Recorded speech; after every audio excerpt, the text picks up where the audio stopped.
It is what it is. Yeah, I agree. I mean, me personally, I'm a big fan of comedy, and giving comedians grace to do comedy. I remember another comedic controversy with Barack Obama in 2008, and this one was with Bernie Mac. You guys remember when the whole Bernie Mac thing happened, when Bernie Mac came to an Obama campaign event and he did Bernie Mac like he was Bernie Mac. And my stance was the same as it is now. Why would you invite Bernie Mac to do comedy if you don't expect Bernie Mac to be Bernie Mac? Like, this is what Bernie Mac is. This is who Bernie Mac does. And of course, all the liberals who are, afraid of scaring white people and, oh my God, he's going to ruin Barack Obama's chance of being, dude, he's a comedian. Bernie Mac is not going to, scare everybody off, and people aren't going to vote based on what Bernie Mac or somebody says at a campaign event. Like, seriously, we've just become really soft as a culture. I'm just not a fan at all of where we've gone, especially when it comes to comedy. As I said, my generation is the first generation that doesn't have a Dave Chappelle. We're still depending on the last generation's Dave Chappelle to be the edgy comedian of our generation. We're still dependent on Bill Burr and Joe Rogan and people like this, because we can't have Dave Chappelle's, Bill Burr's, and Joe Rogan's in our generation. Because everybody's a wimp about everything. Everybody's offended. And, especially as millennials and the people coming after us, the Zoomers, you say something that ends up on TikTok or Instagram or YouTube, and your career is over before it even started. That's just no way to build George Carlin's, Richard Pryor's. Red Fox. Could you imagine Red Fox today? Good God. I remember we sort of touched on this. I think it was either earlier part of this year or late last year, when there was a administrator at Purdue Northwest right here in Lake County who was at a graduation, and he told a really innocuous joke about something about Asian languages, that he speaks Asian languages with his granddaughter, and he did like yang yang or something like that. Or he did some, it wasn't like he did like break into full yellow face or anything. He just, did a quick joke about Asian languages, and oh my God, he had to step down. He lost his job for telling an innocuous joke. Like, seriously. This is good. I mean, to me, how are you going to have comedy in a generation like this where you lose your job just telling small, innocuous jokes, for comparison, right? This is what Don Rickles used to say on national television. Don Rickles, one of my favorites. You're fat. It's in your heart, right, Sam? Be proud. Brothers, we kiss, we hug. Any black on my lips? I make jokes about the black people, and why not? Because I'm not one. Remember the words of a great Negro. I say that honestly. All peoples are alike. We are all working. You live in my neighborhood. I live in yours. Right, Sam? Right. Are you crazy?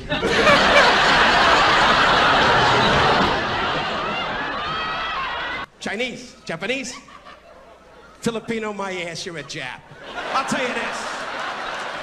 3 years in the jungle looking for your uncle. I'll tell you this. God bless you, my friend. What is your first name? Joe? Joe, my ass. Joe. During World War II, they were all Joe. You're a Jew. You gotta be. With that nose, if you're not, you're an eagle. Good God, man. I just could only imagine Don Rickles in 2024, the sheer volume of rage, liberal rage he would trigger with jokes like those about Jews, about Asians, about black people, about women. I mean, I remember one of my favorite roasts he did of Frank Sinatra. Now y'all know Frank Sinatra is no punk, okay? Frank Sinatra ran with the mob. He was no buster whatsoever. Don Rickles starts roasting Frank Sinatra and his wife. He starts roasting Frank Sinatra's wife and says she was a prostitute. Right there next to Frank Sinatra. I mean, that's sort of, like I said, that's what comedy used to be. We used to be able to laugh at things, and now we can't. We can't laugh at anything anymore. Eddie Murphy, who to me, I think Eddie Murphy, Delirious, is the greatest stand-up ever that I've ever seen. You know, my father's a big Richard Pryor guy. Eddie Murphy was my guy. I think Eddie Murphy, Delirious, is the funniest. I used to watch it every day. I used to watch through my father's tapes of Eddie Murphy when I was young, and he's actually had to go back, and I saw this a few years ago, he had to apologize for all of his jokes that he told.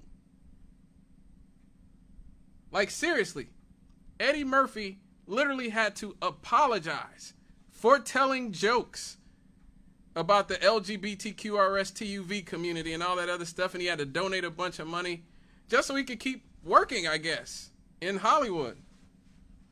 And that's sort of the sad part, that, you know, you can't even celebrate some of the greatest stand-up comedians ever. Lenny Bruce, my God, you know. George Carlin, my God, you know. Like I said, Red Fox, Richard Pryor. Just imagine. But see, here's the thing that drives me crazy, right? About the sort of liberal hypocrisy of our culture. The current administration is arming and funding a genocide as we speak that has just killed 200,000 people. Okay? Our current president helped mass incarcerate millions of black Americans. Our vice president, who's currently running for president, helped incarcerate people whose children had sickle cell anemia. They couldn't come to school because they had sickle cell anemia, so Kamala Harris sent homicide detectives after her and had her arrested at her job, so she lost her job. Things like that aren't offensive to modern liberals. They're not offended by endless wars. They're not offended by the prison industrial complex. They're not offended by black people getting poorer by the year. By the year 2053, our median net value will be 0 as a community. They're not offended by that. Oh no, that's not offensive. God forbid a comedian tells a joke. And then here's the thing that really makes me mad. The by far most outrageous and racist thing said at the event was this from Rudy Giuliani. The media has barely even talked about it. Reagan for 8 years. Ronald Reagan said, we have to be there for Israel always because they are always there for us. Hamas is not there for us. Iran is not there for us. They want to kill us. And the Palestinians are taught to kill us at 2 years old. They won't let a Palestinian in Jordan. They won't let a Palestinian in Egypt. And Harris wants to bring them to you. They may have good people. I'm sorry, I don't take a risk with people that are taught to kill Americans at 2. I'm on the side of Israel. You're on the side of Israel. Donald Trump's on the side of Israel. And they're on the side of the terrorists.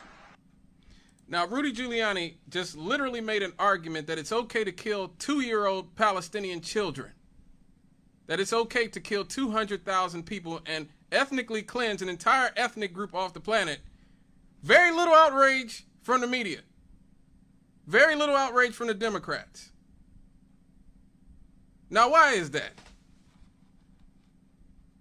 Somebody let me know. Why do you think that is?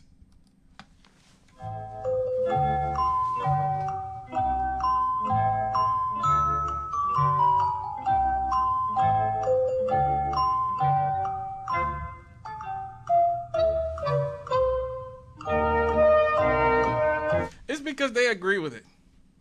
They may not say it, but deep down, their actions say that they agree with it.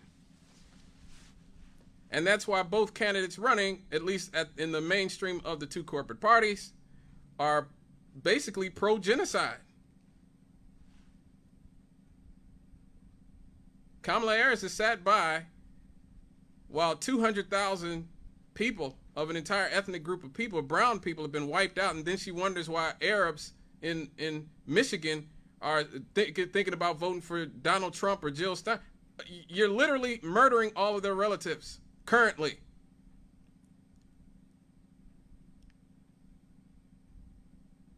And then Donald Trump is a Zionist as well, and put somebody like Rudy Giuliani, who worked in his administration out there, who would say something like that it's literally okay to murder Palestinian children.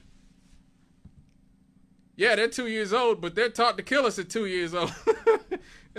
I mean, could you imagine if they said that about black children? Yeah, he's 2 years old, but black kids are taught to steal at 2 years old. Yeah, he's 2 years old, but black kids are taught to gangbang at 2 years old. It would lead every single newscast in America every day, and rightfully so. It's an outrageous thing to say. But Rudy Giuliani will get away with it because the political elites in our society don't see Palestinians as human beings. It is that simple. They don't see Palestinians as human beings. And so as far as I'm concerned, you know, this is fake outrage. But oh, folks, we're not done. We're not done. I wish we were done. Because we live in a simulation, and this can't be real life. As soon as the Trump killed Tony controversy sort of died down a little bit, just a tad, Joe Biden had to open his mouth. And he said this. Where I'm in my home state of Delaware, they're good, decent, honorable people. The only garbage I see floating out there is his supporters.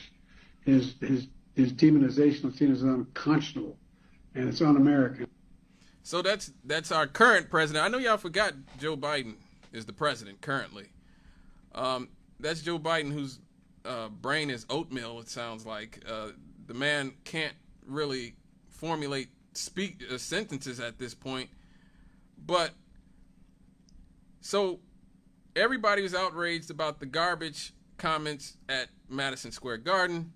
Now the Republicans have to pretend to be offended about Joe Biden calling Trump supporters garbage when Trump supporters and Trump himself literally call Democrats enemies of society, calls the press the enemy of the public, which they are. You know, if you listen to this show, you know I agree with that sentiment. But still, he calls them the enemy of the people and calls, protesters the enemy of this and enemy. You can't really be outraged by stuff like that if you're going to be a Trump supporter, can you?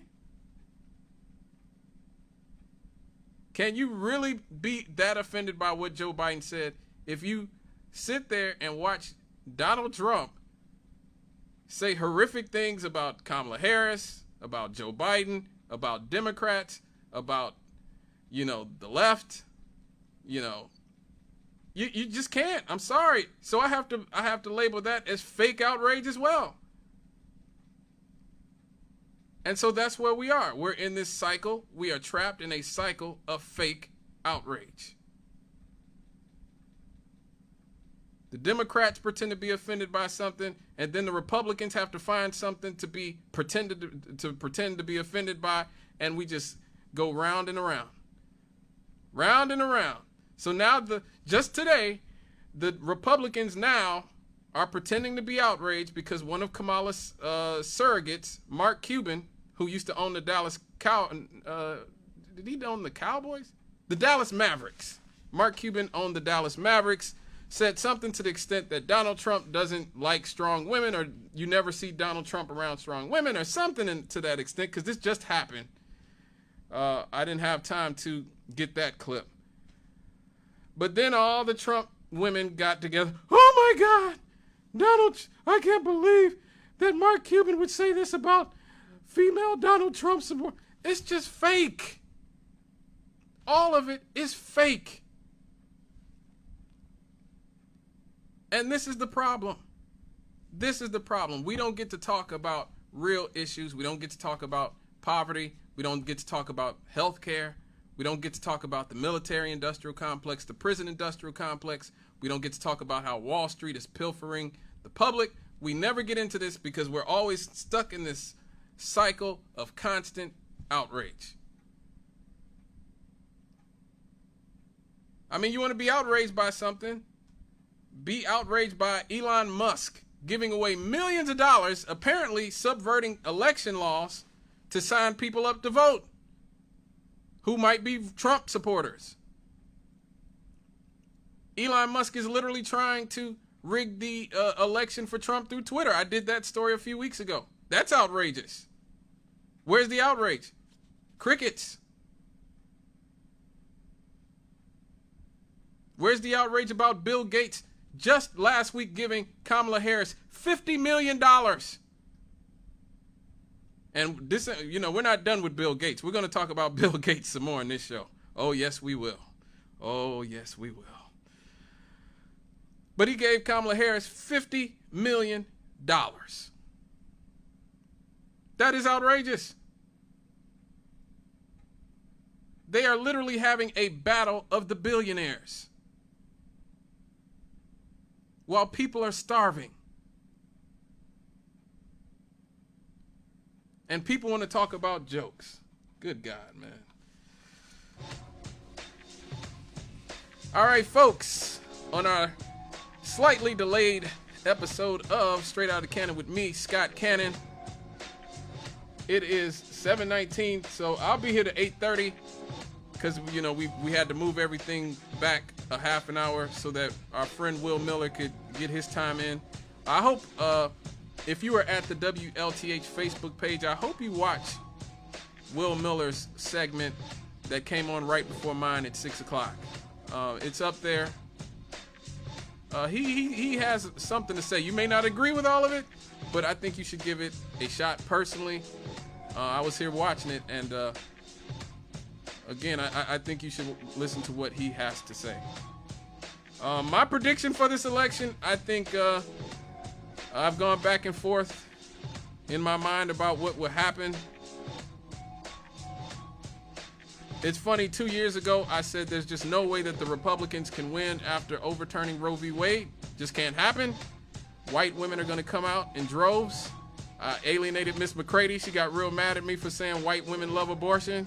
But they do. Politically, it's white women's most animating issue. And the Democrats have not won white women who are the biggest and most engaged political group in the country since 1992, I believe, under Bill Clinton. They have lost it every 4 years. My prediction is that reverses this time. I think the biggest boom, the biggest political surprise we will have is that white women will come out to vote for Kamala Harris. Even though Kamala seems to be hemorrhaging black people in comparison to where Democrats usually are, and hemorrhaging Hispanics and hemorrhaging Arabs and Muslims, and even some men, I think white women, the most reliable and biggest voting bloc in this country, will make up the deficit. And I think that in those swing states like Pennsylvania and Michigan and Nebraska and places like that, we will see white women come out in droves to protect abortion because they love it. They love it. And so that's what I think will put Kamala Harris over the top. If Kamala does indeed lose, it will be the most embarrassing loss in the history of modern politics. And I'm going to have to clown if that indeed does happen. But I do think she will win. I just think there's just too much. It's, the Trump train is too alienating to too many white women. And I think ultimately, you know, you can't. What he pulled off in 2016, you can't really duplicate. He beat the media. He beat the Washington insiders. He beat the establishment. Everybody supported Hillary Clinton, who was a serious adult. They're not going to let him do that again. I'm sorry. They're not going to let him do it again. So my official prediction is that Kamala Harris will be the next president of the United States. Stay with us, folks. We'll be right back here on Straight Out of the Cannon when we get back. Happy Abbeys!